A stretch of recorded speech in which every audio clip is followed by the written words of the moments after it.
Yeah, give the horns. I want to hear the horns. Please welcome producer, president of Marvel Studios, and chief creative officer of Marvel, Mr. Kevin Feige. Lots of horns. Come on, y'all. Hi there. Give me the horns. Thank you. Yeah, what's up?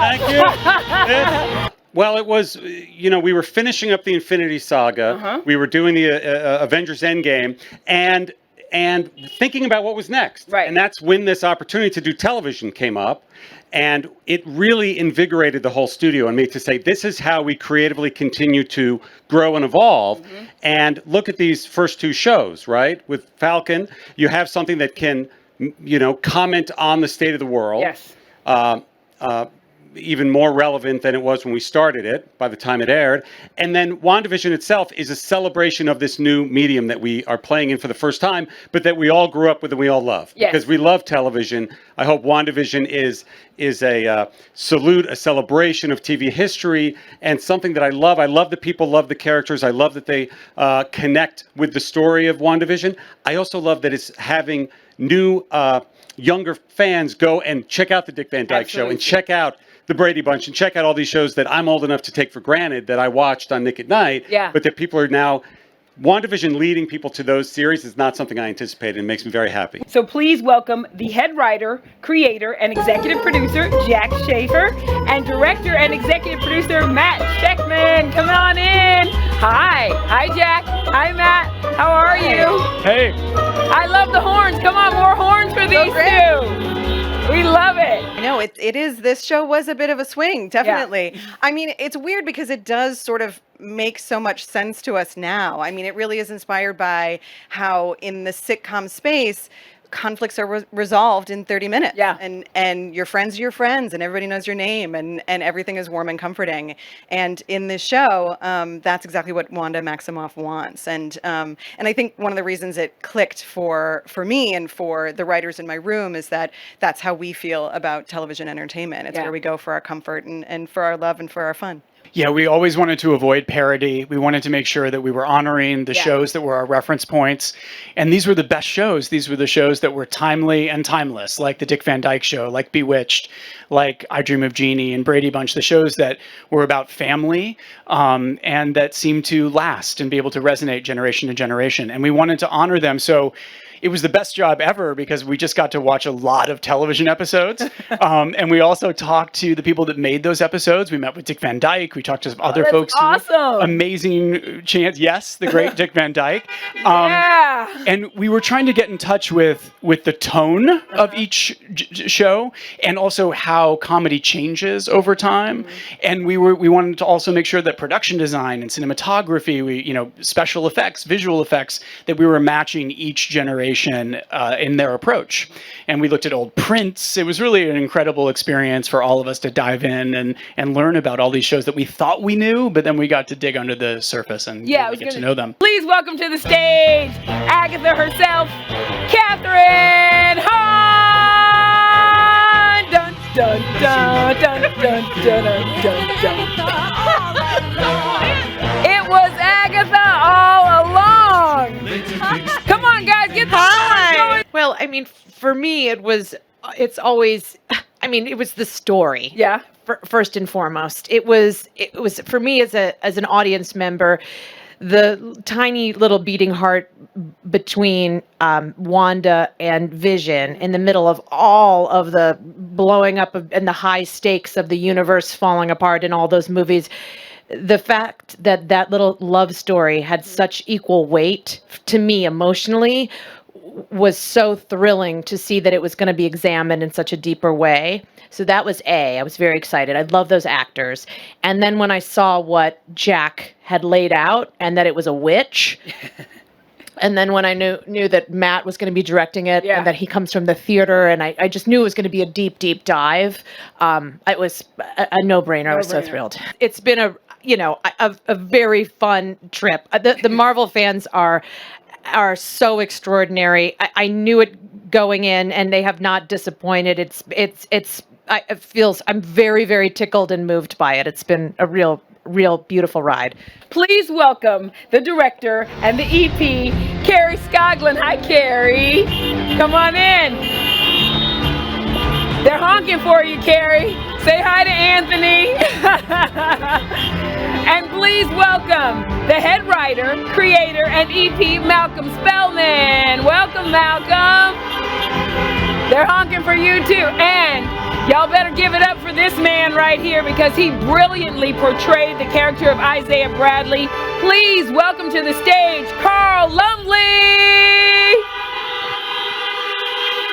I leaned heavy into the characters, who they were, and why their stories would be relevant. You know what I'm saying? Like how these stories, how these people sort of embodied what regular human beings were now going through. And I mostly stayed away from trying to pitch plot and just talked about how these journeys could be emotional and compelling and resonant.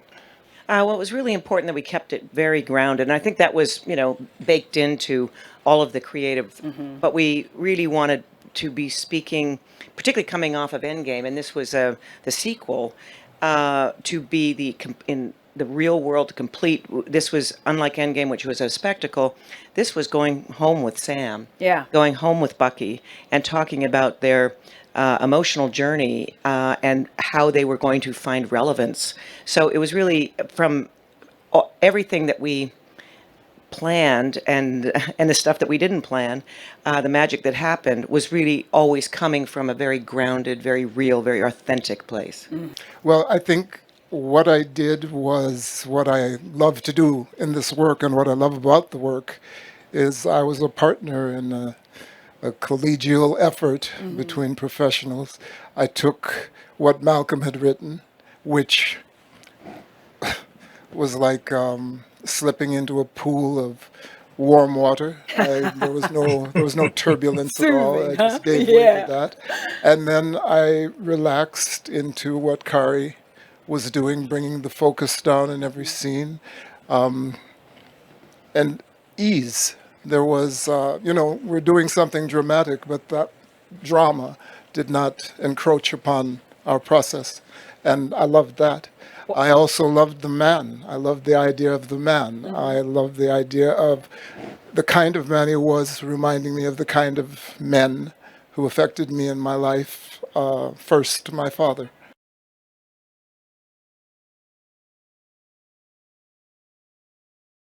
Yeah, this is the first time I've ever attended something like this. Normally when you're in a crowded room, you have a sense of how contained things are, and it seems like it's not in the world in the way this is. I mean, cars and people running, and what a beautiful, beautiful night. And you realize that these things occur in reality, even though there's a fantastic quality to it when you're working on it, and it seems removed, but the whole point of it is to reach out and touch. So this is a wonderful affirmation. So an event like this is exciting because in some ways it proves what people are capable of.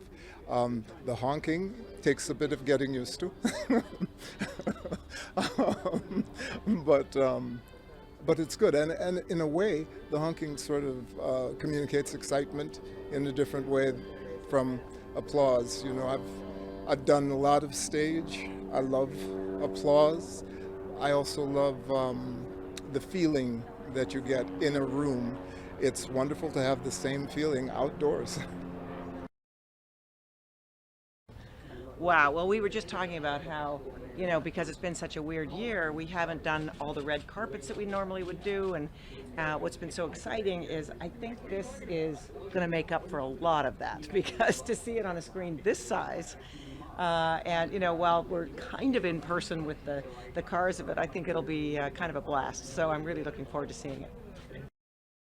It's definitely surpassed anything we could have expected, and what's been great about it is all the stuff that we were hoping that the show would convey and resonate with people.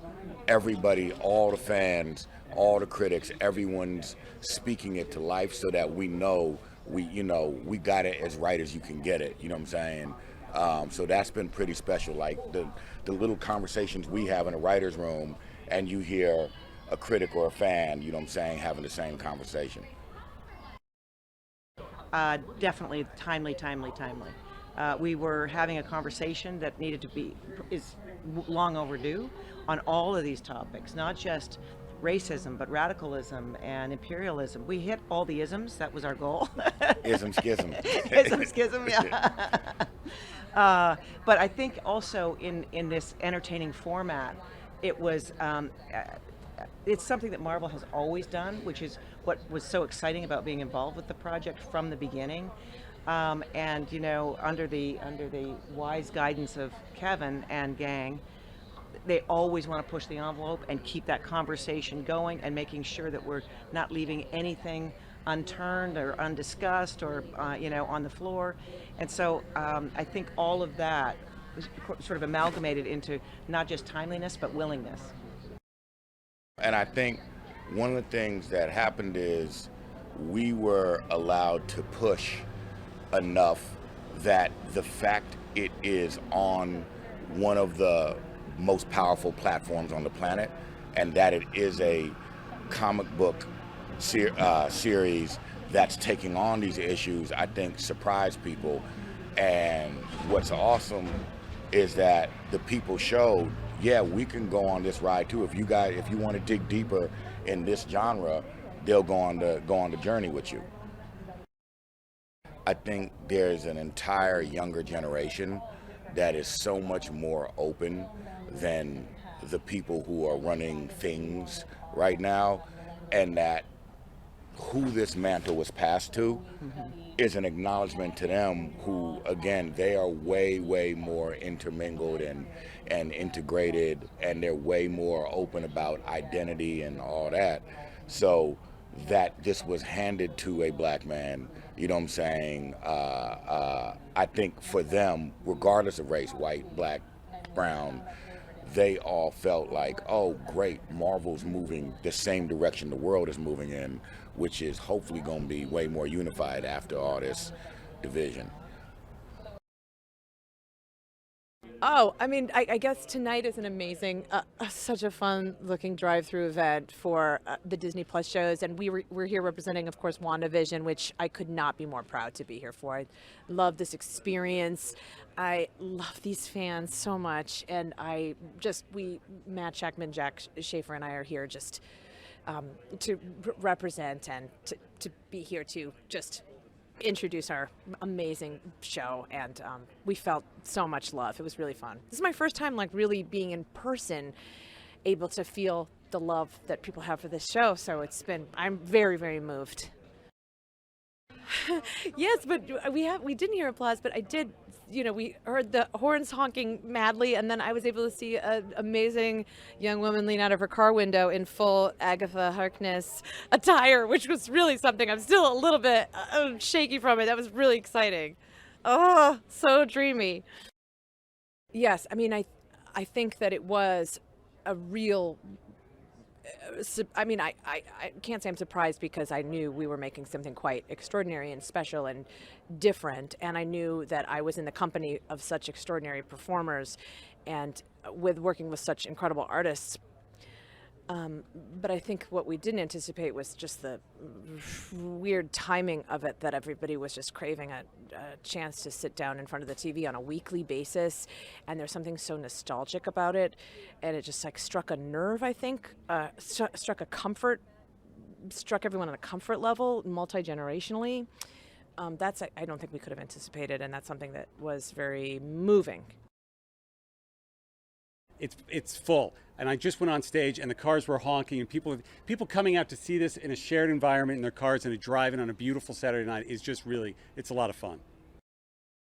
It's a huge crowd tonight, all in their cars, which is very, very cool, and they're coming to see something they've already seen because they want to see it again, and they want to see the people that made it. That's what really means a lot, is seeing people come out here tonight to watch something for, who knows, second, third, fifth time, to see and support the people that made it and the people that started it. It's really meaningful. Well, seeing audiences connect to these characters, a much deeper level of connection with the characters than they'd had before in the movies, and not just on a love of television, but a love of these Marvel characters. And there are people like me and those of us that made the show that love all of the old television that inspired this. There are a lot of fans that didn't know those series that came in and connected with it the way Wanda did, and connected with it due to the level of emotion that Wanda, in creating her fantasy world and this comforting world, was able to bring into it. I mean, we knew from the end of Avengers Endgame that Anthony Mackie was going to get that shield. And we also knew that with having Sam Wilson take the mantle of Captain America, it should not be just as easy as somebody handing it to you and you go, okay, I'm going to do it. There's a lot of soul searching that Sam had to do. And that's why we wanted to really tell that story over these 6 episodes in Falcon and the Winter Soldier. And Malcolm Spellman did such a spectacular job writing these episodes with his team in the writer's room. And Kari did an amazing job directing every single episode for us. And it really comes down to that cast. Anthony Mackie, Sebastian Stan, everyone that was involved in it really brought their A game, because we said these shows need to stand toe-to-toe with our biggest features, and they pulled it off. You know, that our first series on Disney Plus was WandaVision was so well received, meant so much to us at Marvel Studios, because this show really was not just a labor of love, because we really wanted to bring Wanda and Vision into their own in this series, but doing so in such an experimental way for us, tapping into our shared love of television, so much so that we really delved into TV history for the aesthetics and also for the experience. The first episode of WandaVision was filmed in front of a live studio audience. Certainly we'd never done anything like that at Marvel Studios. I don't think Paul Bettany had ever done anything like that. Lizzie, maybe at her days in drama school, but it really was this amazing shared experience for all of us, really feeling like we were in, and that was the very first day of the first episode in front of a live audience. And it really just set the tone for the whole series, that there would be nothing like this that we'd ever done before, maybe we'll ever do again. We got to stand in front of a sea of cars, so many people that we can't even see every last one of them, and got to talk about our show that we're so proud of. And we're delighted to show a few featurettes, and Paul and Lizzie did a recorded bit, and Tiana as well, and the great Kathryn Hahn was here, and it was fantastic. It's great to hear the car horns honking. And, you know, we haven't seen each other in a year and a half, thanks to COVID. It's been really wonderful to have this reunion here tonight, and also to see folks see our work, because we put it out during the middle of this very strange time. And we were alone in our house as we finished it and set it out into the world. So it's great to know that people really enjoyed it. Yeah, I mean, I kind of will never understand the serendipity of this show, how it came together, all the people who assembled to make it, and then it premiered at the exact moment that it seemed to be needed, strangely. Yeah, as Matt said, we experienced the release of the show isolated, but I think we all felt a tremendous sense of community in the watch of it and in the enjoyment of it, and in the fact that it reflected what we had all been doing for the last year, which is, you know, retreating into our entertainment for comfort and joy. Well, I think, as Jack pointed out, the fact that we were exploring how do you deal with grief and loss, and can you overcome grief and loss at a time when the world was experiencing so much loss, there was a strange sort of synchronicity between the themes of the show and what was happening in the world. But also, it's this wonderful show that is a love letter to television, and we had grandparents explaining the Dick Van Dyke Show to grandkids, and grandkids turning around and explaining who Avengers were to their grandparents. And so I think it brought everybody together in their home around the television in the same way that, you know, they've been gathering around TVs for decades to find comfort and solace. Absolutely. I mean, it was something that in the writer's room, you know, we were like, do we dare hope that we can film in front of a live studio audience, you know, like these shows had been done. And early on we were like, we're going to do them all like that. But we thought, how will there be enough NDAs in the world to make sure that we keep the secrets of Marvel locked safe? And then when Matt joined the project, it became a reality. You know, he had the experience and the technical know-how to make it happen. And of course, his, you know, enormous prestigious career in theater was this huge asset for us. And you know, and it came together. And you know, Kevin Feige was on board.